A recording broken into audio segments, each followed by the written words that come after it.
Oh. Ugh. This episode brought to you by water.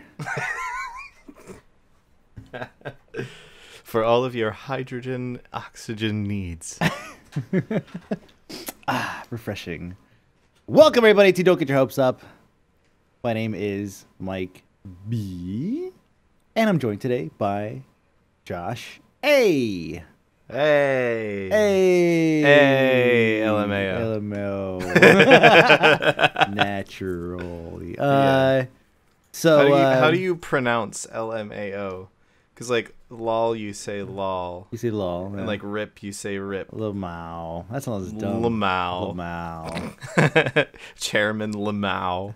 I feel like you could actually say LMAO and have it just kind of loop indefinitely because you're kind of repeating it. So you're like, LMAO, LMAO, LMAO. Just kind of rolls into itself. Yeah, a little bit. So, how have you been? Been good. Yeah. Been busy. Yeah. Did some things. Same. Occasionally stuff. Mm-hmm. Busy with work. Busy with not work. Yeah. Just generally busy. How are you? I am doing well. Been very busy. I wrapped up a hectic January, and I have a hectic week coming up. And it's and sprinkled in there was a whole bunch of games, or at least a small handful of them, and controversies. Oh. I think the first thing we should talk about is The Division, honestly. Yeah. Because I was pretty upset, actually. I got a notification. I was downstairs and I was watching TV with the wife, and it said Devilor has gone live. And so I opened it up. I don't know why. I wasn't going to watch it on my phone. I wasn't planning to watch you. I was like, and it said and you had a Division sign. And I was really upset because I was like, that's fucking brilliant. I was like, man, I wish I thought of that. So I just sit there. So I just turn off the phone. I'm like, click, turn it off. And whatever. I don't remember watching, but I was like angry. Throw your phone away. Yeah. Burn the thing. Fuck, throw the phone. Yeah. So you streamed it quite a bit, right? Yeah, I played quite a bit of it over the weekend. Especially on, like, I played a bit of it on the Saturday with a friend of mine named High Stakes Jenga. But we mostly just did like early level stuff. And then on Monday I played like all day. I also played a little bit of it with Shizzle on like Sunday evening or something. Yeah. But that was mostly just like him getting me to level 8 so that we could go into the dark zone, and then we ran around the dark zone for a little while. Which was fun. It was good. It was good to get a little taste of group play, because when I was playing it on the Monday, I took the Monday off because I'd been like kind of working all weekend because I was also casting a WoW tournament for GCD TV. But so I took the Monday off and I was like, yeah, I'm just going to play the Division. I was like, this works out super well because they extended it by a day, which was great. And I just kind of played solo all day. And I thought it was really, really interesting how well solo play in the Dark Zone actually worked. Like, I expected to just be walking around getting just ganked all the time. But people are actually scared to go rogue in the Division. Yeah. It's not like DayZ where the safe play is to kill people. Yeah. Exactly. Yeah, you don't have to worry about friendly. It's pretty obvious who is and who isn't. Yeah. And it gives it moderately. With the way that it tags you on the map, and like everybody knows. I have a rant about that, but we can get to that in a minute. Oh, yeah. So I played it a bit as well. I probably logged like maybe 8 hours or so. It was enough to get to level 8 or 9, and then like my Dark Zone rank was like stupid because Emo and I think Emo and Corey, they got themselves like jacked up to like rank 5 or whatever, like max out rogue status, like manhunt status, and then I killed them. They're like, hey, yeah, come kill me. I killed them, and like it gave me like 8 levels like instantly. So it was so power leveling was pretty easy in the Dark Zone. Yeah. But overall, the game was, I mean, the animations are really slick. Yeah. The gunplay works. I wish that I could toggle between like first person and third person very easily, and Yeah. I wish I could iron sight. Like that was like a big thing for me. I can't ADS in if you have iron sights. If you have a scope, yes. But even like some like if you have a range scope like for a sniper or something, yes. But any other scope, no, like a flex scope, nothing like that. So Yeah, they have like some, but all it does is like zoom in just very slightly. exactly, yeah. Like So, it doesn't change your perspective or anything like that. yeah, that's something that I would really really like. But other than that, like it was, I mean, it was a lot of fun. I like the loot system. I like the environment. It's freaking amazing. The whiteouts when a blizzard hits or whatever Oh yeah. is insane. Like Yeah, and really really good. it's really cool how it almost kind of changes how you play too, because like you actually feel like you can be a little bit braver because it's harder for people to see you, but at the same time you're worried that someone's just gonna pop out of nowhere because you actually couldn't see them, and like actually obscures people fairly well. Yep. Yeah, Which is super interesting. it's I think it's a pretty good game, except and I'm sure this is something they're gonna resolve. Just the how open it is and how easy it is to cheat to Yeah. Yeah, that was a big concern that came up because people immediately were like, I can just change anything I want and everything is stored client side. And that's already kind of terrifying. At least for the PC version of it and probably the Xbox version of it. Worst case scenario, it'll be fine on PS4. Because it's very, very difficult to actually cheat on a PS4. it'll basically not happen. Yeah. Yeah. So worst case scenario, you should play it on PS4.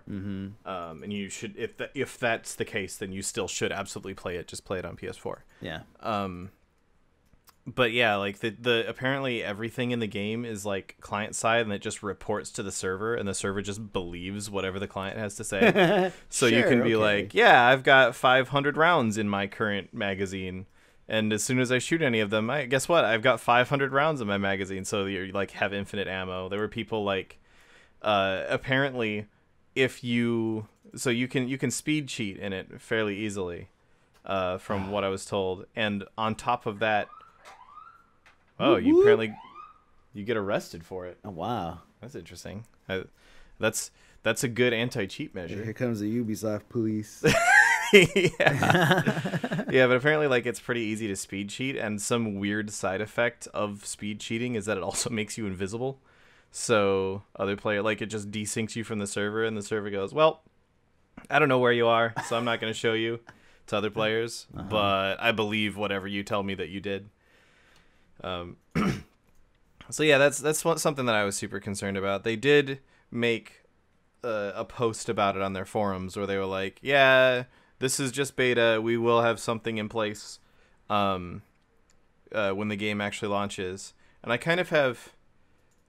almost have three opposing theories about this. Like I kind of go back and forth on how I feel about the way they responded.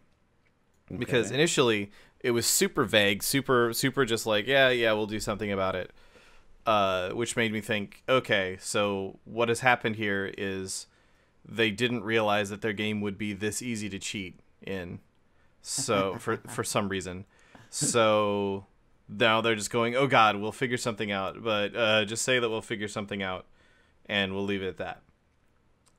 And then having been on the let's post something about this side of things enough at this point, I immediately thought, well, okay, so even if they do have something that they're going to do, then they're not going to go into any detail. Like, this is what I would post if I had a complete anti-cheat package just ready to drop into the game. Like, this is how I would handle that, is I would say, yes, we'll have something in, and then I wouldn't say anything else at all about it, because any details you give, they'll use against you. Yeah, it just makes it easier for them to work around it.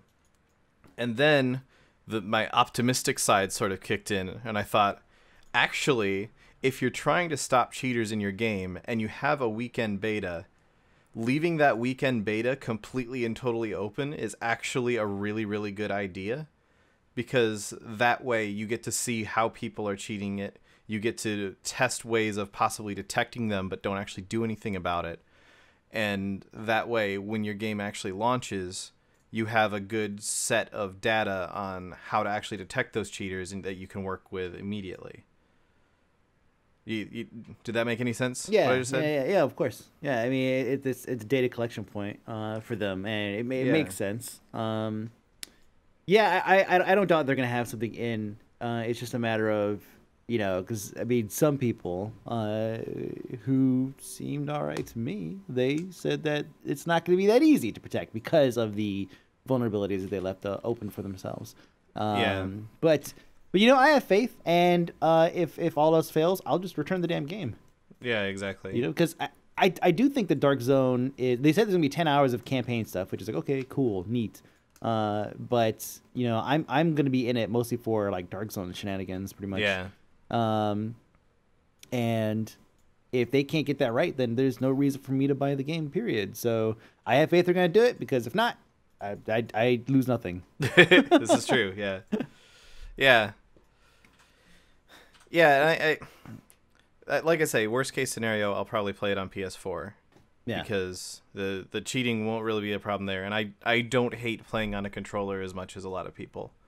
And a game like this, it's not that big of a deal, I don't think. Yeah, like you say, there's no first person mode, there's no like true ADS mode, so having the instant reaction of mouse and keyboard is not as mandatory. Yeah. Plus, everything in the game is bullet spongy enough that you don't have to be snap pinpoint accurate with things to still do well.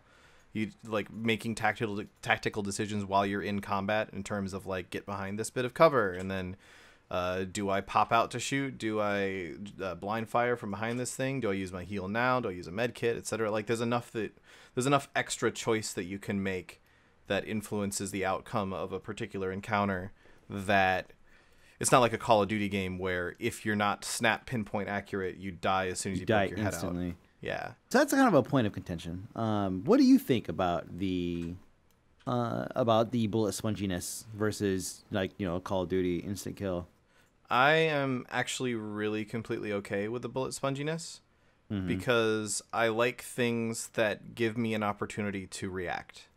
I get very, very, very frustrated with games where I up and die and there's nothing I could have done about it.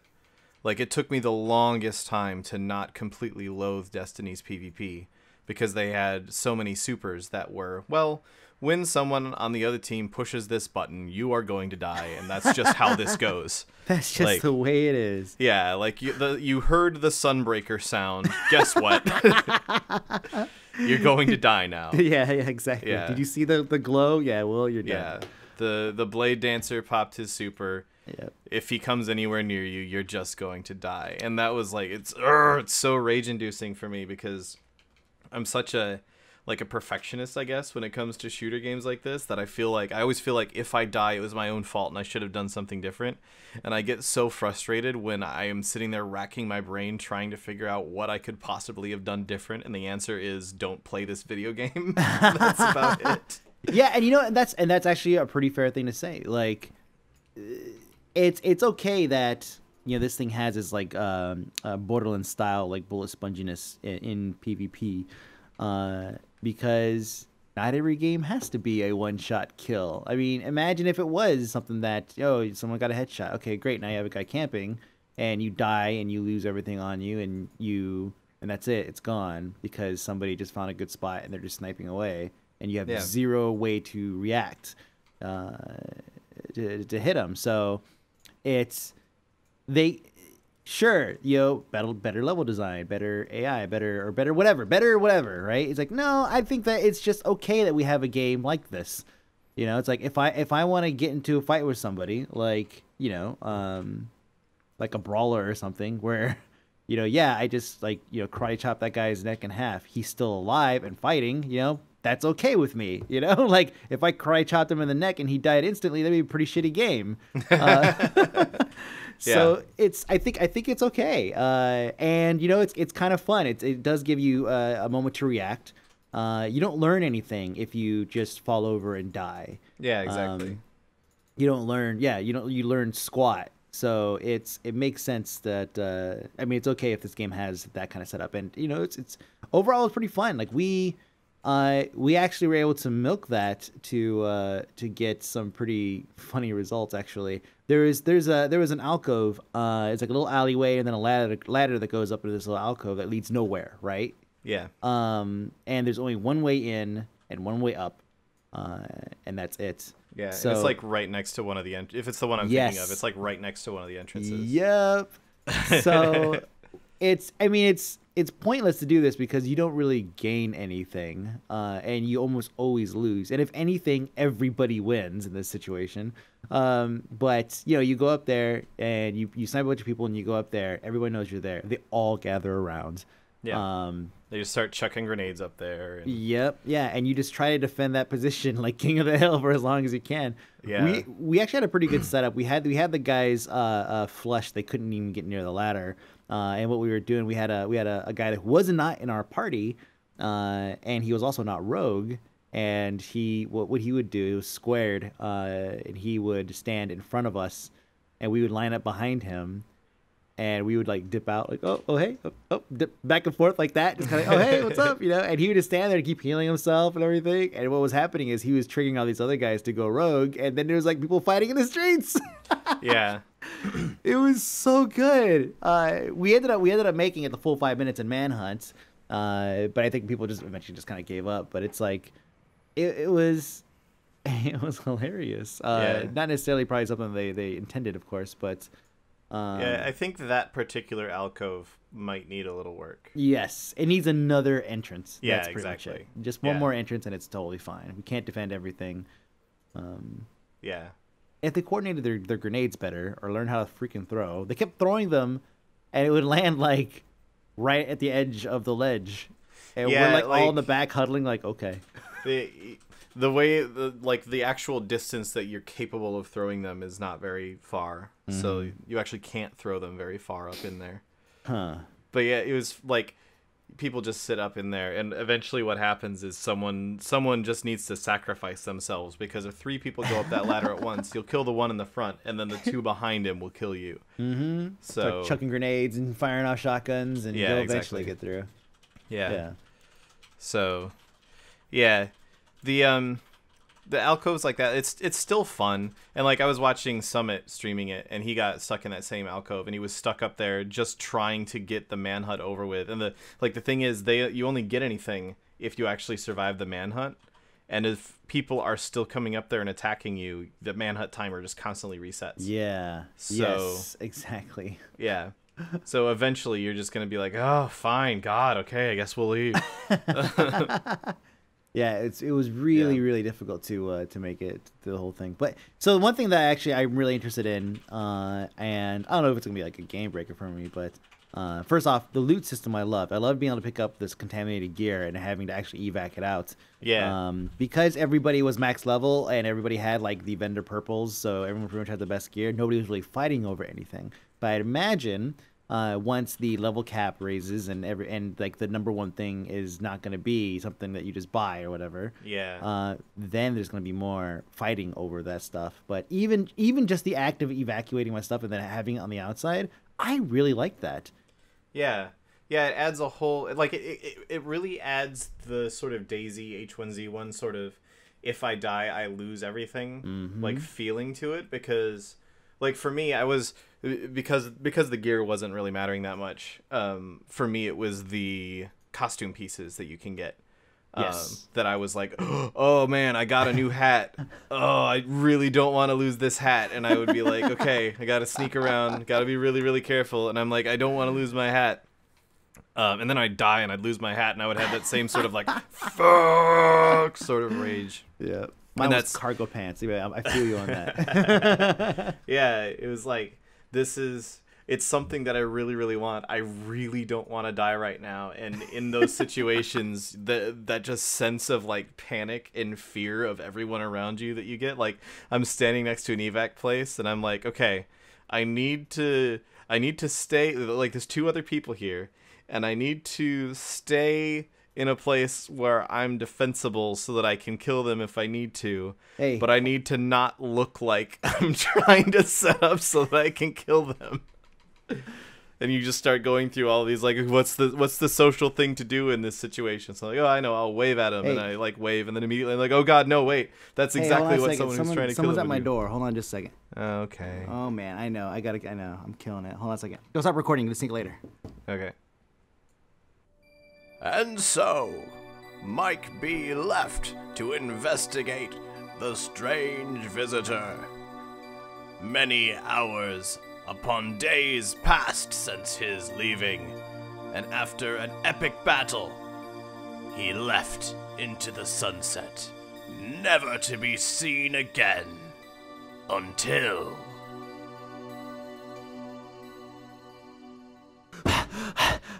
Josh. What? Look, you're not gonna do this, okay? Look, hey, listen. What? Okay, listen. What? I just came back from the future, okay? What? And I need to tell you something. It's super important. All right? Okay. I actually don't have a punchline for this right now. Okay. There's no time to explain. There's no time to explain. I don't have time to explain why I don't have time to explain. So we're back. I think 48 hours later. Like almost actually. I've just been sitting here recording the entire time because you told me to keep yeah. So I've just been like sitting here waiting. I really need a shower and like some sleep and maybe some food or something. Yeah. Oh, totally. I'm sorry. Yeah, I've been gone for a minute. So TLDR ish. The last thing I interrupted you and I was like, hey, I gotta go, right? And so I went downstairs and it was a guy at the door and it was some stranger, right? And I'm talking through the door. I'm like, hey, what do you need? He's like, hey, I need a jump and I need someone to call me a cab or something like that. And I'm like, okay, that sounds shady. How do you need both a jump and a cab? Yeah, right. And so I was like, yeah, that sounds weird. I was like, yeah, I'll call you a cab. And he's like, can you give me a jump? And I was like, I'll call you a cab. And then I waited till the guy walked out to the street, and I was just like genuinely curious, which is super dumb. Like the whole thing was shady. I should not have even gone out there in the first place, right? And so I told my wife, I was like, hey, call a cab. And she was like, how the fuck do you call for a cab? I was like, I don't fucking know. I got Uber and like shows up. I don't understand how things work.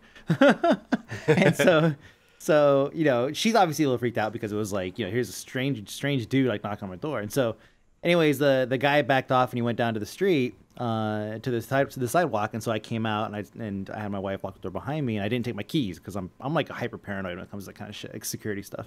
Right. And so it's like, they might knock me out and take my house keys, you know, like shit like that. And so I went outside and I was, and I took my car key with me. And I was like, yo, it's like, what's going on? And he's like, man, my car's dead. I can't even lock the door. Look. And he pulled out a key and he's like pushing the button. I was like, I can't even lock the doors. So I don't want to like leave it here. And my friend's fucking wasted. And I want to get him home, whatever. And then his friend comes over and he's like, what the fuck, homie? I'm fucking invisible now? You can't even talk to me? Like, not talking to me. As a matter of fact, the entire time he was not even acknowledging that I existed. So he was just basically really pissed off at his friend. And this guy is the bald guy. He was like clearly done with his buddy, right? His drunk friend. He was over it. Right. And so I was like, yeah, I'll give you a jump. And so I brought my car around and you know, it's an old Mercedes, so the battery's in the back. So I put it on the back and I like intentionally park. So like I had a knife in my pocket too, right? Like I came ready for something, you know? And I parked. I didn't park like parallel to the street, like, you know, like you normally would park on a street, right? I kind of parked like almost about as close to fucking perpendicular as I could, where my ass was like out in the middle of the street, like just in case, I don't know, like the guy tries to get like crazy with me and I have to split. Like at least like if somebody's driving by, they're gonna be like, "There's a fucking car in the middle of the road. What the fuck?" You know? Yeah. Like they'll draw some kind of attention. And so anyway, so then so I have him basically, you know, hook up the jumper cables and everything. I just kind of like feign, like I was like, yeah, I have no idea how this stuff works. And I let him kind of. I've never seen a car before. Yeah, yeah, exactly. And then he goes to jump the car, and the whole time the guy is like, he's sitting in the car and he's trying to like turn it over and everything, and I'm giving it a little bit of gas, trying to like do what I can to give it some juice and whatnot, and so then he's sitting in the car giving it gas and everything. They're trying to get it started, and then like his friend, who's again fucking wasted, he's like, "Where's my fucking phone, dude? Where's my fucking phone, homie?"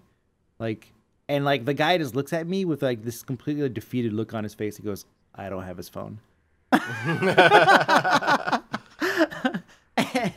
and then I take and so the car turned over and it actually started and it was running for a minute. And then I went, then I was like, okay, so I go over and I took off the cables, and within like 10 seconds, it dies again. And he's like, oh, why did that happen? And I was like, I think your alternator's fucked. Like, if your car can't like sustain power on its own, then your batteries are either dead, which is, kind of like, I mean, either one is kind of improbable, but, it's like, his car was completely fucked up, and the battery was not in that bad condition, so I would assume it was the alternator. So... Of course, this is immediately following when I'm like, I don't know how to do cars. Can you go and hook up these cables? So yeah. So then he's like, well, humor me and we'll like hook it up, try it again. So, okay, so I try to jump it again, and it just wouldn't turn over. So I'm texting my wife. I'm sending her like pictures and stuff like that. I kind of like sneaking some shots and stuff like that. Again, like just in case. And she's like, hey, the cab driver's on the way. And cab driver comes, and then she goes, so calls the cab. I tell him, I was like, yeah, the cab's coming, and then we couldn't get the car started again. And he's like, well, and he's just kind of like pissed. He's not even saying anything. I was like, all right, man, well, good luck. And he was able to at least lock the door with his key. And he said, hey, can you just do me a favor and just keep an eye on it until tomorrow? I was like, well, you're not really parked in a fucked up spot, so probably nothing's gonna happen. I'm not gonna promise the guy I'm gonna watch his car, like just in case something happens, right? And then. So I get in the car and I pull around. I come back to the house and everything seems like it's fine. I tell my wife, I break everything down for my wife. Till I was like, okay, that's very uneventful. Okay. So I come back to the office here, and somewhere in the middle there, I came in the house real quick to tell you that just, it's not gonna happen, right? Yeah. So I came back in the office. That was when I sat here for 2 days. I know. Yeah, exactly. And I hear a car pull up. I take a peek, and it's the cab. But instead of the drunk guy getting in the cab, it was the bald guy. And I was like, oh, shit, he's just going to leave his fucking drunk-ass friend here. Like, fuck you, I'm out.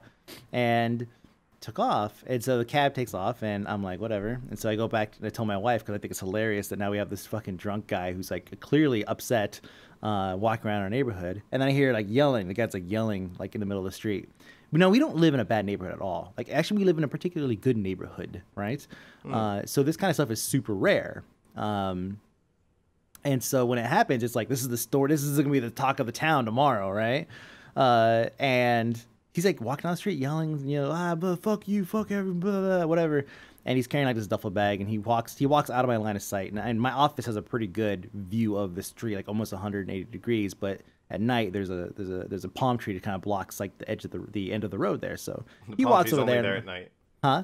The palm tree's only there at night. It's only it just disappears during the day. It's really weird. And it works 9 to 5. Swing shift palm trees. Man. So he goes, and so I'm like, whatever, guy's yelling, he's gonna walk away and go to some other block or something. Then the guy comes, and so then I'm sitting there and I'm telling my wife, yeah, the guy's like crazy, what the fuck? And then I hear like a smashing sound. I'm like, what the fuck? And so I come running back and I take a peek out the window, and the guy is back, and now he's smashing my neighbor's car right across the street. So that picture I sent you where the cars and everything swarmed around, right? Yeah. Like there's a blue car right there. That's the car that he was smashing the window out of using like a brick or something. And he took like 3 attempts, and then by the 3rd attempt he got in. And so I started recording.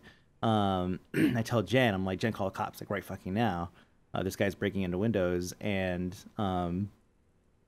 the guy like climbs in, and he's fucking wasted. So he's like ass is hitting the fucking the horn, and he's turning like turn signals and hazard lights, like every possible thing he could do to alert somebody of his presence, he was doing, outside of like donuts, right? So So called the cops, and like before I could even, this is how you know I live in a good neighborhood, right? Before I could even finish the description of the guys that were here, right? They were already here. Like the cops showed up.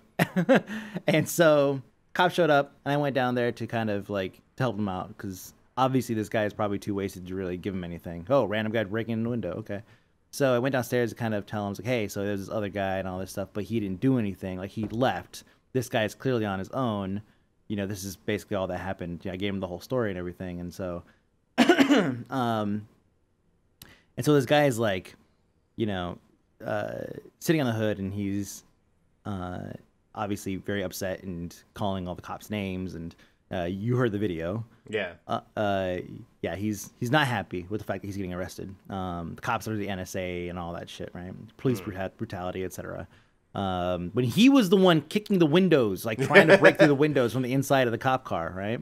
And even like during the altercation when they pulled him out to like string him up, one of the cops was like, you know, is that dash cam, you know, is your dash cam recording? Like, he was like, this guy's clearly gonna be an issue. Let's make sure this shit's fucking being recorded right now. Yeah. And so yeah, they balled him up, and then that was that. And so my neighbor comes out, and I'm like, yo, dude, like, I'm sorry this happened, and you know, it sucks. And he's like, yeah, he's like, yeah, it really sucks. I'm moving out tomorrow. Oh God. So yeah, this poor bastard. Last day here, moving out, and then his wife's out there, and his wife for some reason felt the need to thank me, which I'd be fine with if she didn't do it like with the fucking megaphone, right? She was like, thank you so much for calling the cops. I'm so happy you were here. Who knows what he would have done. Thank you so much. They caught him. And like, the guy's fucking 30 feet away, oh, you know? God. And I'm like, shut the fuck up. Done. No. Shush. Yes. No problem. All right. I'm going to leave now because you won't stop, you know? But she didn't stop her, of course, I'm across the street. She's like, thank you so much. I'm like, oh, Jesus, I'm dead, man. And so, that was pretty much the end of like that night. Like, I helped the cops give him the story and the descriptions and all that stuff. And later that night, they come and they tow the actual car. And I don't know why they towed it, but yeah, I guess they felt that it was involved by, or maybe they ran the plates or whatever. But they took it. And so then last night, the cop shows up again. And he's like knocking and ringing the doorbell in the same way the other guy was, and I'm thinking, oh shit, this guy's back, his car's missing, and he's gonna blame me. So the cop was like, he wanted like kind of a recap of what was going on, right? And like just like a refresher, because you know tensions were high and shit was going on the night before. The guy was going crazy, so I don't think he was really paying attention to anything I was saying. So I kind of recap the story and everything, and he said, yeah, we took the car in, we ran the plates, went to a P.O. box. We have no idea whose car it is. You know, we just, it's kind of like a dead end, and we're just trying to figure out like what the fuck's going on. He said, but the guy that they took in, the drunk guy, was like even worse when they got to the station. Like he was like, hey, he was like, they strapped him up and threw him in a chair or whatever. And he said, he's like, I'm reading this guy's Miranda rights, and he's like calling me every possible fucking thing you could think of, you know, as loudly as possible. And just being just absolute nonsense. Like, and he won't tell me shit. He won't tell me like, you know, who the other guy was, or like what's going on, or why he's out here and all that stuff. So it's just like, all right. So I actually found out from my neighbor, another neighbor, that the car was actually out there all day, which I thought was kind of strange, because the guy initially told me that he lived around the corner at the ranch, he says, and there's no fucking ranch around the corner. And so, it's like, okay, so why would this car be here all day? Like nothing makes sense, right? Like, it doesn't sound like he was trying to mug somebody. It doesn't sound like, it just sounds like, I don't know. I have no idea what it sounds like. He says it was around the corner. He says he needs to jump, all this stuff sounds like, oh, I'm going to die tonight, right?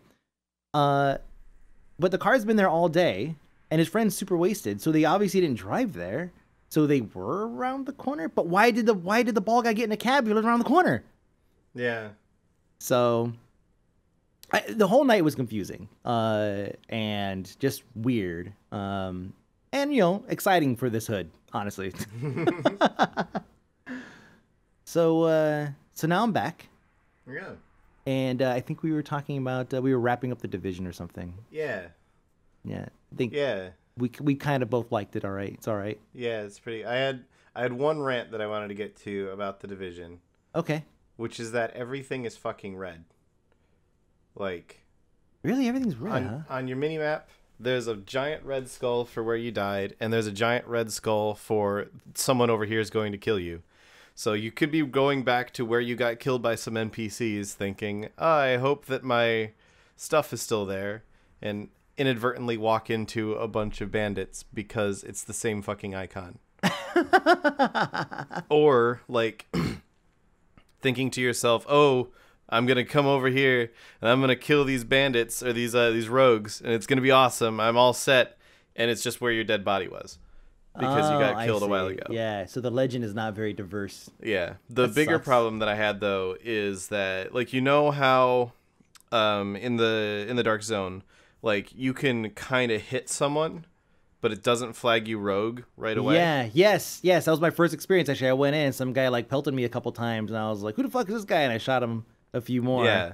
I ended up flagging myself, but he didn't. Yeah, exactly. Like, so what happens is when someone shoots you, like, their outline turns red, their health bar turns red, everything turns red about this guy. But when they're rogue, a tiny little skull icon appears next to their health bar. So you can have someone kind of shooting you a little bit, and it's like, oh, okay, now everything about this game is telling me that this guy is bad news. I need to retaliate because this guy is shooting me. And he's clearly flagged rogue. No, he's not actually rogue. You shoot him a bunch because you're like in your head, you're like, oh god, this guy is actually trying to kill me. I need to fight back so that I don't die. And then you flag yourself as rogue because you kill him. And then the 4 other people next to you go, ooh, a rogue, and they kill you. Yeah, pretty much. That needs to, like, basically they just need to make fewer interface elements red. Fewer warnings need to be red. Or Red- just, like, very, very diverse shapes and silhouettes.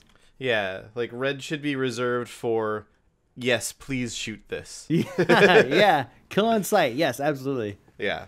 I agree. That's my only complaint. All of the other issues that were in the beta, like the vast majority of the issues that were in the beta were just because it was a beta and because of how they had restricted the areas that you could be in. So people were doing this stupid trick where you run into one of the areas that was inaccessible in the beta, and if you're out there long enough, then it ports you back to the safe room and you're fine, and you can just wait out your rogue timer. And that was annoying because, like, people would just be going rogue like crazy, and then they'd go and do that, and then they just sit and wait, and now they're not rogue anymore, and you get, like, a whole bunch of XP and stuff for surviving manhunts and such. And then, like, issues where all of the best, like, guns and equipment, I think we were talking about this before you had to go jump someone's drunk guy. But Yeah, God. like, where all of the best equipment in the game was from vendors. But that seems like just a beta thing as well, because they've got this whole, like, massive different upgrade system and crafting system and a whole bunch of... The only thing that kind of concerns me is that so many of the systems were not available in the beta. Yeah. I really want to see crafting. Yeah. Like, out of there's everything. There's the crafting system, there's this whole, like, talent system and perk system on top of your abilities, and like, there's all these extra things, these extra systems that we did not get to see in the beta. And, like, while I don't think any of those could by themselves make the game awful, it could lead to balance issues, and that's kind of what I'm worried about a little bit. Yeah. So I'm still excited for it. I hope that they get something in place to stop the apparently ridiculously easy cheating. Yeah, exactly. That's going to be a game breaker, really, I think, across the board. So, like, APB was super fun. Really, really fun game. Ruined by hackers. Completely ruined by hackers. I don't even know if that's a problem anymore, actually. I don't know if it is either. I saw Summit was randomly streaming APB the other day, and I was like, what? What year is it? Yeah. Yeah. So yeah, something that we just kind of like very recently added to the list, as in like sometime in the past 48 hours, the whole Hizzy thing, Yeah. H1Z1. So Daybreak Games basically have announced that they're going to split Battle Royale and Survival mode into two different games, two different titles. And Battle Royale is going to be released on PS4 and Xbone with two different. So this is from like Arclegger 2, right? And I trust that guy. Basically, two games, two dev teams. Like everything's going to be split, so you're not going to have like shared resources and all that bullshit. So they're doing this, and anybody who owns H1Z1 already is going to own both of the games once they split. So you're really not losing anything, or you could look at it as I'm gaining another game that's going to be developed separately and not going to have a completely different direction. It's not going to have shared resources and skins and all that stuff, right? Yeah. Obviously, there is a no-win situation when it comes to a community. When it comes to a zombie survival game community. Right. Nothing you do is right. This is true. And it's I browse the Hizzy subreddit, and there's a couple of people. There's obviously a lot of people who are actually looking at this from a more I wouldn't say more common sense perspective. It's like, yeah, they're doing it because they want to make money. At the same time, I think everybody wins because Battle Royale is an entirely different game, Yeah. And Survival needs its own stuff. Now, Battle Royale clearly was bringing in the money, so I don't know what that necessarily means for Survival, or just Survive, I think is what they're calling it. It's really weird naming schemes. Yeah, the names are really stupid. Mm-hmm. That was the first thing I thought was this has to be a joke. Yeah. Because they're calling it H1Z1 Just Survive and H1Z1 King of the Kill. King of the Kill. What? Yeah. I mean, it's basically cock. I mean, if you just, we don't have to count the T. Yeah. But it's still, yeah, they could have done a better job there. But yeah. The fact that Battle Royale was bringing in so much money, just, you could look at it from a, kind of a pessimistic point of view and say, yeah, it's, Just Survive is not going to last because it's not making any money. But they're not going free to play or anything weird like that. So at least, you're not going to step in any kind of weird area there. That would have been like, oh my God, like on top of all the splitting and all that stuff and a new console announcements and whatnot, like that would have been like a nail in a coffin for a ton of people if they were like, yeah, free to play on top of it. Yeah. Yeah. Yeah, it's weird. It's definitely a money making, and like especially when you look at like right now, early access costs $15. I think it's on sale right now, so normally it's $20. But after the 17th of February, each one of these individual games costs $20. Yep. So it's kind of like if they just bumped their current the cost of their current game up to $40 in early access, which is weird. Yeah. And it's definitely like you're saying, like it definitely sort of has already kind of evolved into two games inside of H1Z1. Like the survival mode is broken and kind of shitty, and the battle royale mode is what people actually play. Like when you see someone streaming H1Z1, that's what they're doing is battle royale. Yes. 99.9% of the time. Yep. And like the thing that kind of annoys me is the Just Survive. Honestly, so many problems with H1Z1 with the survival mode would be solved if they just fucking got rid of bases. So many problems would just evaporate if there were no bases. Mm-hmm. Because 99% of the exploits in that game involve, I put a thing in a container that I made, and then I broke the container, and then I pulled the stuff back out of the container, but it didn't actually exist, so it got... Or I built a base that you can't get into at all, so the best way to I have to actually break... I spent hours building this base, and then someone with a stick showed up and broke into the wall, and it's just... Yeah. Just get rid of that stuff, man. Yeah, it's the sort of thing where it's like, this is not working. No. Just get rid of it. The rest of the game is fun, except for when I happen across someone's shitty base that they built and go, guess I better craft a spear from a stick and break into it just in case there's some good shit in there. And that's the thing. It's like there's nothing to deter somebody from doing that. You know, it's not like there's turrets, you know, or anything that can be jumped over. Yeah. This isn't like a Tomb Raider style like system. It's just like, oh well, we put some sheet metal up and good luck getting in. Yeah. And what do? Well, we just hop on a couple of we wall hack basically, and ta-da, we're inside. Or we build a spear and just beat the hell out of it because I have all day. Yeah. And that's pretty much the end of it. So yeah, you're right. Like getting rid of that and just making it just pure survival. Like you can log out and whatever. Like maybe a tent or something. But like DayZ has, like DayZ just a tent. It's like, okay, you find a tent, you can get into it. Like the end. Like hide the tent better. You know, that's pretty much the end of it right there in a discussion.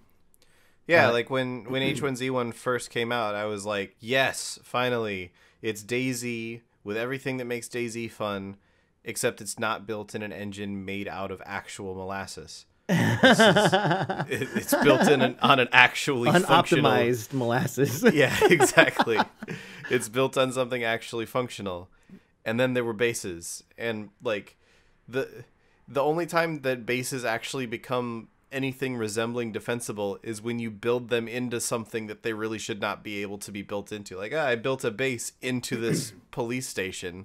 So now there's actually no way. It's just broken. So much about the bases is broken. Everything else about the game I thought was fun. You know, they could have kept just what we were doing that first night that we were playing, and just like we had a hole that we dug or whatever. Oh yeah. And we just stashed everything. It was like we had to remember it was like a fucking treasure chest on a beach, you know. We were fucking pirates, and we're like 5 steps forward, stagger, crawl, roll.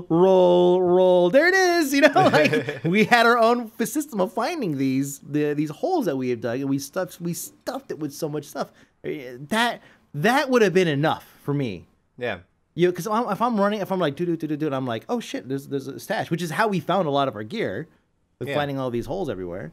That would have been, I think, like the way to go. That was the night that we kept killing zombies that just had like infinite stuff on them. Yeah, that's right. And we were like actively trying not to aggro zombies because we had too much stuff. Yes. Oh God.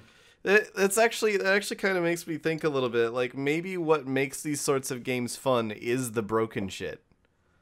Like, yeah, that's true. When you can use a stick and break down someone's base, like I was just complaining about it a second ago, but maybe that's what, like, no, that wasn't fun. That was boring. But like thinking about things like DayZ, like.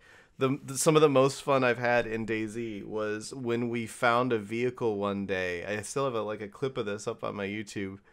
We found a vehicle one day that had a like Gatling gun on the top of it, but it didn't work. But it still made the sound when you shot it, so people thought it worked. And we were just driving around with this thing and just like at people and be like, "Put your hands up!" And they'd be like, "Oh God, oh God!" And we found a satchel charge, and we came up on this one poor guy. This was like. Me and Shizzle and like Thaddeus and a couple other people, I think. And we came up on this poor guy who was just a fresh spawn, and we were like, put your hands up, stop right there. And we like killed the zombies around him and like, okay, we want you to just sit right here. And then we like tased him, and we put a satchel charge on him and just ran away and blew up the satchel charge so that his body went like flying through the air. And this would never have been possible if things actually worked properly in that game. Like if things actually worked the way that they were supposed to, what would have happened was we pulled up, we saw a guy, we shot him. That would have been it. So I almost wonder if when these games work properly, like as H1Z1 approaches being a finished product, is when people stop really being interested in it. That is like, oh my gosh, that is like everything. You know, like once when a game's in early access, everyone's all over it. And here's the thing too, like there's a lot of people that have wisened up. They know better than to get involved with early access games. It's like early access is becoming like this term. They're just like, you don't want to associate with the game. It's like, oh gosh, okay, no, I'll just wait then. But the problem is that you wait, and then the game doesn't have that hype, so you never hear about it again. Yeah. So the game, so one of two things is going to happen. Either all indie devs are going to disappear off the face of the earth because they can't make money at all, right? Because no one's going to buy their games. Yeah. Or early access is going to disappear, and they're going to change the system around so that now you just release the game, and that's it. One of those two things have to happen because people are starting to wise up to the early access issues that we see with a lot of games. But it's true though, like there's a lot of games that are in early access, and by the time they release, it's like, oh wow, that game is just now releasing because it's like 2.5, 3 years later. Yeah. There are a few success stories, like Darkest Dungeon just had its full release recently, and all of a sudden everyone cared about Darkest Dungeon. Because, I don't know if it was just because it had been flying under the radar before. Well, it had a successful early access period. Yeah. I think. And then when it was released, it was like, oh shit, that game was actually good and fully featured. Yeah. Yeah, and I think a lot of what makes... So when you get an early access product, you kind of one of two things. You either wish that you hadn't because the game's not finished, or you get it and you play it and you go, okay, yeah, this game sucks, but it's early access, that's fine. I'm going to keep playing it because I know that eventually the developers will fix all of these issues that I have with it, and I'll keep playing it. And what happens is they don't. The game just continues to suck. Yeah. And then you're like, well, shit, I've been wasting a ton of time on this game. Yeah, I definitely I feel like early access, it's something that can work if it's executed on properly. If you have a proper development, project management in place and everything, so that you can say, okay, we have this product, it will be completed in 6 months, give or take, and we need money right now. Or it's not going to be completed because we're an indie developer and we have to be able to actually afford the cost of developing a video game. You say, okay, early access, here's how it is right now. We've packaged this up as best as we can. It's a playable game. Everything that you need to enjoy your time in the game is there. And then we'll add in the remaining features as they're completed. Yeah. Not the shit like H1Z1 did where they were like, yeah, it's early access. And there's kind of maybe a little bit of base building in here, just enough for it to be completely and totally broken and not fun whatsoever. There's some major ridiculous bugs with the way that things work. Sometimes zombies have all of the equipment that 3 players had on them for some reason. It's better for you to go out in the middle of nowhere and shoot zombies than to actually look through things. There's a difference between, I think, early access and paying for an alpha, if that makes sense. Early access, I don't have a problem with the concept of I have bought my way into an early version of this game that doesn't have all of its features yet. I do have a problem with I have bought my way into a game where everything's half finished, right? You should buy into a game and you should still get something that's at least moderately complete but lacking in features, versus here's something where it's got tons of features, none of them fucking work. Yeah. Yeah. Yeah, I'm kind of going through my list here, and I'm trying to find...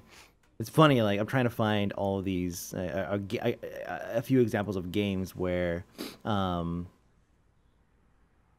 they were in early access, and maybe they still are, right? Because there's a pretty major gap in my Indie for Breakfast series when I was working for Zam. So, and it's actually kind of difficult to find a game that's not released. And the ones that are released, it's well, I don't really know necessarily how they're doing, Right. I mean, here, it's just Anodyne. Anodyne was kind of a smallish game, but I think it actually is out of release. Yeah, release date 2 years ago. Very positive. Has a Prison Architect ever come out of early access? Yes, they made 1.0. Okay. Yeah, they did make 1.0. That took 4 years. It did, yeah, it did feel like it took a long time, huh?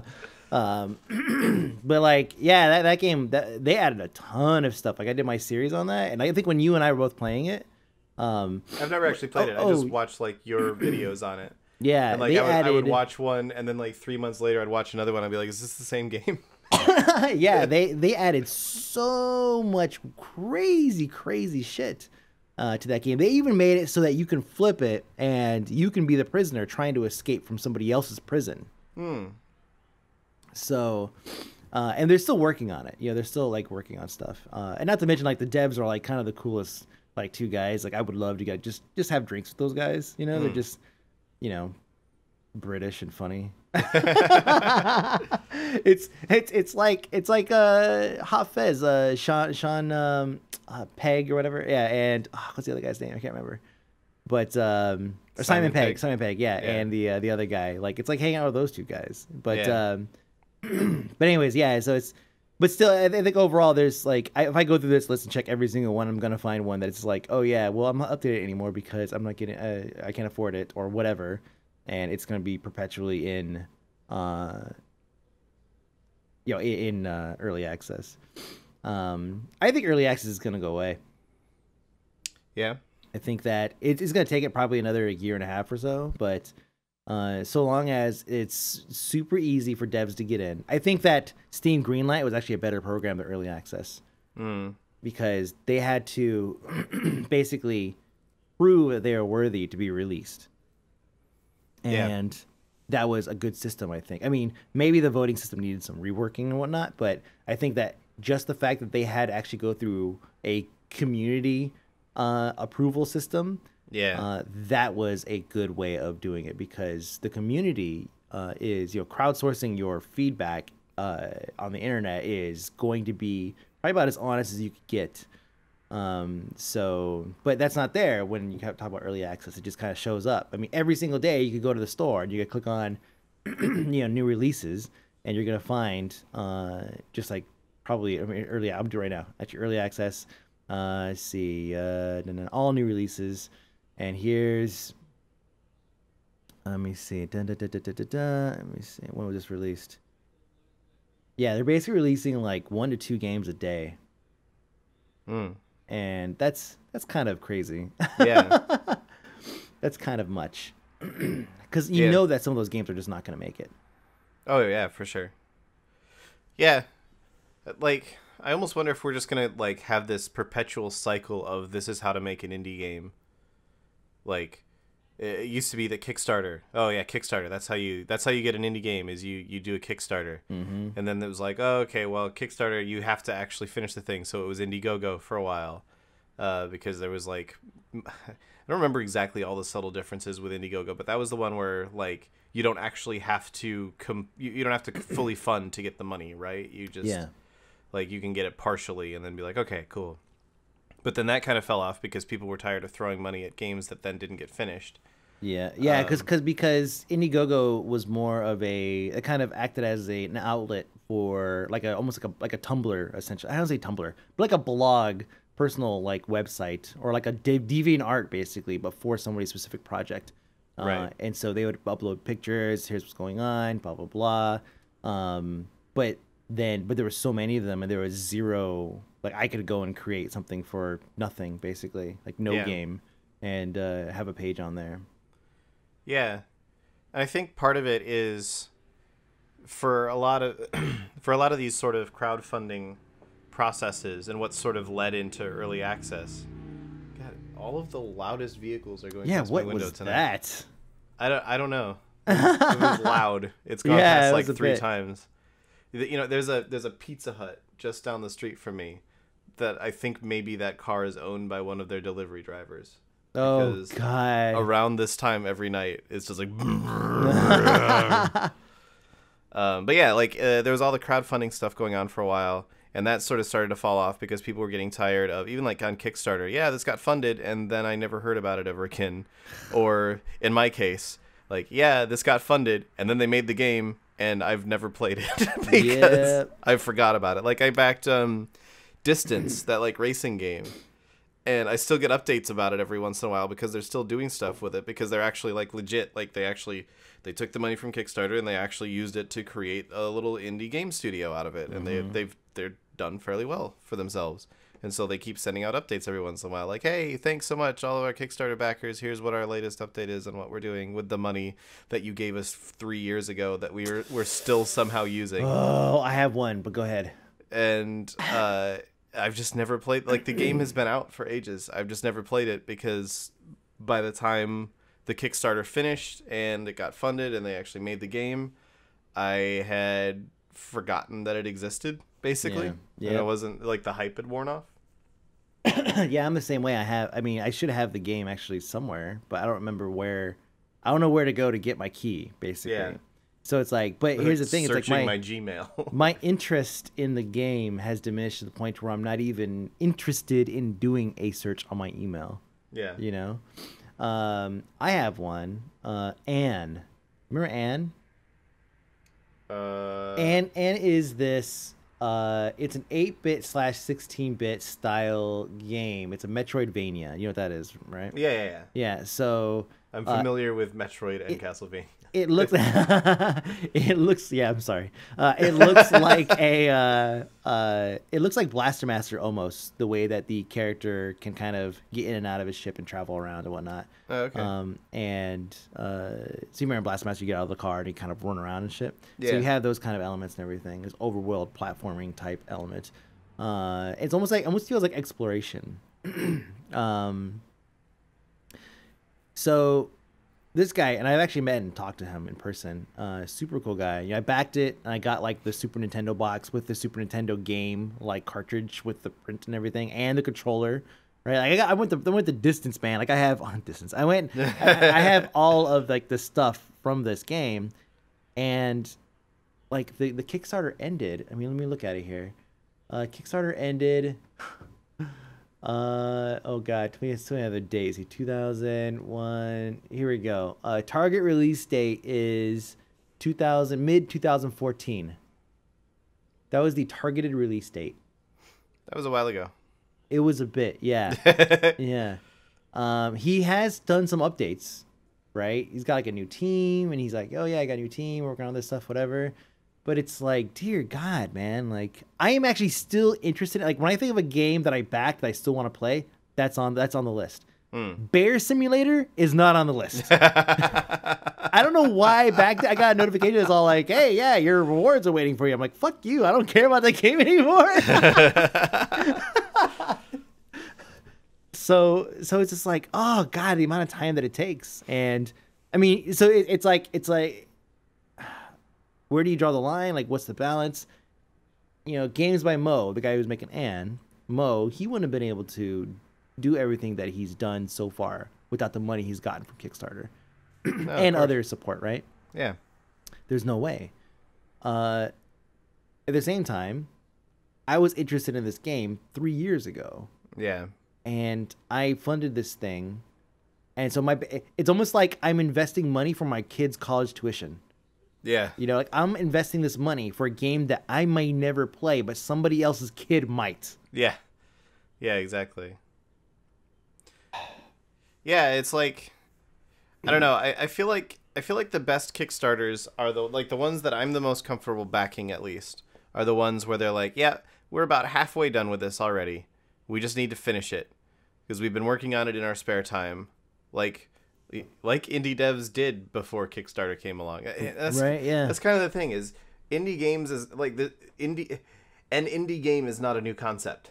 Like this has been around for decades at this point. Is independent developers just said, I'm going to make a video game, and they do it. And the way they do it is they do it in their free time, and then eventually they release it and they hope that it's successful. Yep. What Kickstarter has sort of inadvertently created is the sort of like, okay, I would like to make an indie game, so I'm going to start a Kickstarter and promise the world. And then as soon as I start actually developing this game, I realize that I can't actually do 90% of what I want to do in the time frame that I've put it there, or that I've put. So, shit. And then early access is kind of the same way, where it's kind of the, I've started working on this game, so now I should make a Kickstarter, so I should finish it. But instead they go, I've started making this game, so now I'm going to sell it to people, and I'll finish it later. Yeah. So, yeah. Yeah. That's why I kind of think, like I said earlier, that we're just going to have this perpetual cycle. Because what's going to happen now is it's going to go back to people going, well, I don't want to do a Kickstarter because people will forget about my game by the time it releases. I don't want to do early access because doing early access is a great way to get everyone to hate your game before they've even played it. Yeah, exactly. So what I'm going to do is work on this in my spare time. Mm-hmm. And then in a couple of years, I'll release it and hope it does well. Yeah. Or maybe like I still think Kickstarter is viable as long as you sort of do it like the approach that I have with the card game that I'm working on. And obviously developing a card game is much less intense than developing a like actual video game. Like I don't need to know how to write code to create a card game. But my sort of philosophy is I'm going to get to where I feel like I'm making solid headway on this. And that's when I'll start thinking about maybe I want to do a Kickstarter to pick up some funding for the other things that I want to do as I finish it. There you go. Right? Like I didn't go, oh, I've got an idea. I'm going to make a card game. Kickstarter. I'm gonna make a video and leverage my clout in the social space to generate income. Yeah. Yeah, on nothing but an idea. Yep. Yeah, it's. So speaking of indie developers desperately trying to make money, didn't you like come out with a new album or something?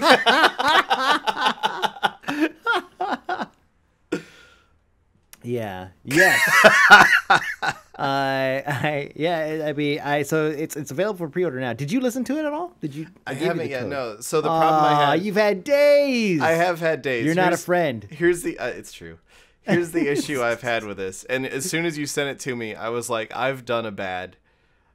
Oh no. So I unlocked it at work, and I was like, oh shit, this code, the way this works, I'm not actually tying it to an account or anything. This might not work again.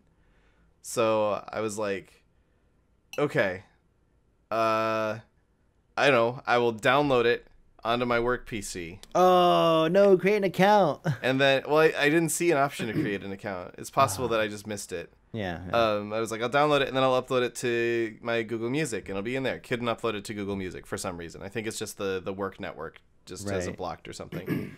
So I was like, okay, I need to somehow get these files into my Google Music so that I can actually listen to it, because that's how I listen to everything, is through Google Music. And instead of doing the smart thing and putting it onto my phone while I was at work and uploading it through that, which would have worked just fine, I could have just done it through 4G. I put it onto my external hard drive, which I carry with me because I'm a nerd. That is pretty fucking. What is it? Please tell me. No, wait. Please tell me it's like a 3.5-inch double RAID. It's not a double RAID, but it is a 3.5 inch. Oh, okay. I was wondering with like this like NAS system like this. No. Okay, all right. Well, that's still pretty fucking nerdy, dude. Yeah, it's what do you so have on convenient though.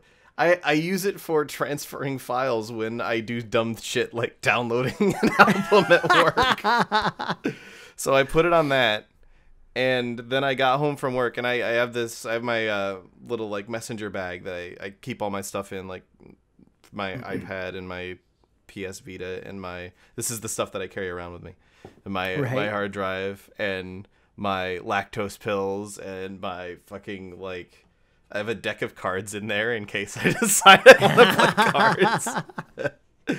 Like yeah, it's basically a purse. And I got home from work, and I put that on my like little shelf that I keep next to the door, where I keep it, and it's still sitting over there. God, man, I just forgot about it. You know what you could do? You could just be like, "Hey, Yo, B, give me another copy." That'd probably be more convenient, but no, I would feel extra bad having gone through all of the effort to actually put it on this hard drive. I generated 100 promo keys just in case I needed to give them out. You got one of them. I have plenty more. I would actually highly suggest getting a Bandcamp account, because I have like 20 albums I purchased through Bandcamp, like the Fez soundtrack. I have the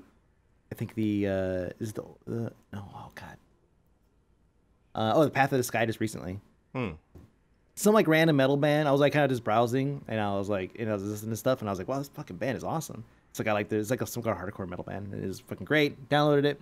And the app actually works really well. Like it actually runs better than like iTunes and and even like Spotify, because it's like, here's the albums that I got and here they are. I imagine once I get like 50 albums, it's gonna be a pain in the ass, but for the most part, it's pretty good. But yeah, you could download the like a zip that has like the MP3s or FLACs, whatever it is that you want. Yeah. So yeah, I wrote an album. Which there's a lot involved in this stuff, actually. It's crazy how much shit is involved. It's worse than videos. Worse than doing videos. So it was part of a challenge. The challenge was basically write an album. Has to be 40 minutes in length at least. And I'm at 40 minutes and 30 seconds. It has to be at least 8 tracks. I'm at 10, so I got that beat. And it has to be... and every single synth that you use has to be reset before you make a sound with it. So you have to you don't have to use a default reset sound. You just basically have to build and create a synth from zero. And the best way I can describe this, the same sounds from song to song. Yeah, and that was honestly like kind of a blocker for me because having done negative pH stuff for so long, we've had this ongoing set that we've kind of evolved. And so every time I'd go back to write music, I'd pull up some negative pH stuff and it didn't feel fresh. It's like, okay, cool. This sounds like something that maybe would have been a B-side on Overmind like 2 albums ago, right? Right. And it's like, okay, well, I'm not really feeling this. And that's kind of the end. So that's kind of where a lot of stuff... I've written tons of jingles and I've done some remixes and stuff like that, like Guild Wars 2 remix and all the jingles I've done for like the shows for Game Breaker and everything. Like, it came in handy there because it was still a good sound. It just needed, somewhere to exist that wasn't, my creativity outlet. And so what's great is, creating these synths and everything from scratch really helped kind of exercise my skill in sound design. And I did all this stuff like on the stream too. So it was kind of neat being able to go from literally zero to creating, an entire song in like 2 streams, or maybe even like 1 stream, have almost an entire song finished. Nice. And you had to do it in the month of January. And so I did. I finished January 31st. I put the finishing touches on the last song, and I had it all professionally mastered, and it's ready to go. The album's called Suddenly Human. And after all, sorry. You could go to akmikeb.bandcamp.com and you can pre-order it there.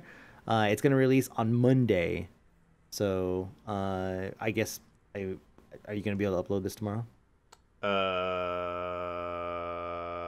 Maybe. Okay. So you know what? Just go look and buy it. Yeah. It was a lot of fun to be able to make some new music, and it's kind of, when you build stuff from scratch, you start pulling from more recent inspirations. And so as I'm building this stuff, and as I'm building all these synths and everything, like it's very clear where the inspiration's coming from. It's Nickelback. Yeah, a little bit. It's like the first thing you hear is like a Fez style pad. And then it's like layered on top of it is like an FTL style bleep bloop sound, Nice. And it just all gelled together and it worked. And then like the beat comes in and it's now suddenly it's my creation. Like it doesn't sound like, oh, here's like it's ripping off these 2 bands or whatever, right? It just kind of works. And it's great. Like it's great. It was really a fantastic kind of creative outlet for me to be able to get a new album out and do something that wasn't negative pH. Because when I was working with negative pH, I would crutch on Josh a lot. Not you, Josh, the other Josh. Right. The other Josh in my life. He's classically trained and he grew up on like Ministry and Metallica and everything. Like he was a metalhead and classically trained. So basically the guy knew solos basically, like inside and out. So he would write a lot of the crazy leads and a lot of the themes, and I would help with structure and building more basic melodies and everything, and let him kind of handle some of the overarching structure and story. And so to be able to sit down and obviously I kind of gleaned a lot of knowledge and experience from him, working with him for 12 years. And I was able to take that and I didn't think I could do it before. So being able to put together an album that has almost a complete like negative pH package sound where you have everything there, but I did it all by myself. Like it's a pretty major accomplishment for me, anyways. And people like it. People seem to like it. You haven't heard it yet, so there's that. I haven't heard it, but I've definitely seen lots of people talking about how they like it. So I am excited to remember to listen to it. Seriously, I just am the most forgetful person. It's all right, man. I have to set reminders. So here's how dumb I am. I got a fitness band. I got this Garmin like VivoSmart thing. Oh, right, yeah. VivoSmart HR. It's relatively new. It just came out. I got a discount through work because I work at a pretty awesome company. And I got it. And the biggest thing, the absolute 100 most useful feature on it for me is that I can set reminders on my phone and they buzz on it. So my arm shakes. So that way I can be like, okay, I'm going to forget this. Remind me about this in 2 days. And then it'll buzz and I'll be like, oh, shit. Yeah, that's right. Well, yeah, I'm super looking forward to it. And everyone should go pre-order Suddenly Human. Yeah. See, I got endorsement already. Yeah, after all. Do it. Yeah, so that releases on Monday. And then Tuesday, I'm going to be on assuming nothing else happens, but I'm going to be on the Co-optional podcast. Nice. So that's going to be great. You've been on that once before? Twice? Yeah, before? I was on once before. Nice. And it went actually pretty well. It went really well considering I was still drunk from the night before. Like, it was rough. I remember, so it was like it was Josh from Negative PH. It was like something like his birthday. I don't know what it was, but there was something happening where it was like, yeah, we need to go out and party. And so we went out and we drank and passed out. And then the next day I'm like still sobering up, and it's like 10 o'clock in the morning, 11 o'clock, and we had to do the podcast. It wasn't co-optional then. I think it was like the Polaris. I don't think it was the Polaris podcast. It was before that too. The yeah. Game Station podcast. Yeah, the TGS podcast. And I was like still drunk. I felt terrible because I was like, man, like Total Biscuit put his faith in me, and I feel like I let him down. But apparently the show still went good, so I handled myself pretty good considering, the fact that I was still like just done from the night before. So. I will make sure that does not happen this time. Or maybe I should. I don't know. The first one went so well. Yeah. But yeah, I'm going to be on that on Tuesday. And then on Wednesday, we have an official MBL tournament, a Mechanized Brawler League tournament that we're going to be hosting on the Keen, the makers of Space Engineers. On their channel and on my channel as well. So if you sub to me or if you follow me, then you'll get notification for it. It's going to be at 10 o'clock Pacific time in the morning. They want to test it out. They want to see how the community like engages with it and everything, because everyone that's seen it so far is like, yeah, I would totally watch that, and it's a lot of fun. So we put a lot of work into it, and we're basically getting prepped right now. We have a scoreboard and everything ready to go, and we're gonna have our people who have been competing internally, like for testing purposes. They're going to be competing on Wednesday morning, 10 o'clock Pacific time. My co-host is going to be Wasted Space, who's a pretty well-known... it's funny. This guy he's really well-known in the Space Engineers community. Like famous, like infamous, I guess. Or, yeah, in that community. And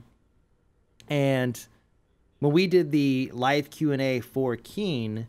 the first group of guys, they did a pretty good job. They're asking some, basic questions, whatever. But like, it felt like him and I basically asked like the hard hitting questions, and we were like trying to sync up beforehand, to talk about like what questions we had, whatever. And he tells me, he goes, "Hey man, I don't want to sound like, like a nerd or whatever, but like, I really love your videos. Like I've been watching your videos," and I'm like, "Really?" It's like, yeah, like I used to watch your videos all the time, and he's like, would I be the first person to say that I want Tets back? I was like, no, you're not. Not by a long shot. So that was kind of interesting. I felt like, I felt like an actor who like had a second chance or something like that, Nice. to come back into the limelight or whatever. But yeah, it was kind of funny. It was like he's like, yeah, I used to watch your videos all the time, man. I'm like, Dude. oh, just call me dad. I had that fairly recently where like I was at it was at the opening week for BlizzCon doing all the esports stuff. Mm-hmm. And like I'm like walking back to the hotel room and like some guy starts shouting after me and he's like, hey Lore, hey, and I'm like turn around, it's like Kriparian, who's been on like Crip, this yeah. I like turn around, he's like, hey, I just wanted to get a chance to introduce myself. I loved your videos and everything. I'm like, well, this is weird. You're way more successful than I ever was. Yes. That's fucking nuts. And it happens. And you know what's funny? Laura, like you and I have been doing this for like 7 years or something now. Yeah. You know, it's 2016, actually. So like a little over 7 years that we've been doing it. The thing about the first BlizzCon I went to was in 2009, and I'd already been doing it for at least a year before then. Yep. Yeah. So, like, I mean, just when I did the TGS podcast, I wasn't married. I didn't have a kid. Yeah. You know, and so it's like everything has changed. And, you know, in a period of 7 years, you know, people who watch some of our stuff then, you know, they're either married, have kids, or they're popular on YouTube, or a combination of the three. Yeah. So it's really interesting because it happens all the time. Like people are like, "Oh yeah, I'm so glad you're back." You know, it's like, "Oh cool." It's like, "Yeah, I watch this now with my kid." It's like, "What?" Yeah. It was like that picture that Towley tweeted the other day. Oh my god. From that one BlizzCon where it was like him and me, and you're staring at us funny in the background. And I looked at that, and I think I tweeted this also. I like looked at that and I said, "Wow, so much has changed since then." Like Towley got famous, B got pregnant, and I got fat. Yeah, you know what's funny? Like, I mean, obviously now I know Towley, and like, you know, I love the guy. Who doesn't love the guy? You know? Yeah. I didn't know him then, and I was just like, oh, this is one of fucking Laura's little fan bitches or something like that. You know? I remember like then when I was like when he was because I remember you and I were trying to talk or whatever. And he was like, yeah, let me get a picture. And I was like, fuck this guy. So like that face was like, I was obviously joking, but at the same time, like, that was kind of what I was feeling. I was like, this fucking guy, like, give me a break. I'm trying to talk, you know? Trying to bullshit here. But, yeah, it's, and I think that was probably even the year that, because there was one year where everybody knew you and I was taking all the pictures for you. I think that was the year, yeah. Yeah. So that year I was particularly salty, right? Yeah. I was kind of over it by the first day. It's like, oh my God, I've taken so many pictures of Lore. The next year things changed, thank God. Yeah. Thanks to Legendary and such. But yeah. But yeah, I remember I was just like, who's this fucking guy? Like, oh God, another one of Lore's fucking fan bitches. Oh God damn it. And now he's like, you know, the most popular streamer like ever. It's like, okay, well, I'm a dick. Yeah. Anyway, with the combined sum total of this podcast is now like an hour and a half or something. Yeah. Yeah, it's all right. It's not bad. Yeah, and I have to take a shit, so I have to piss actually. What a good way to end. We're professionals. This is why everyone is more famous than us.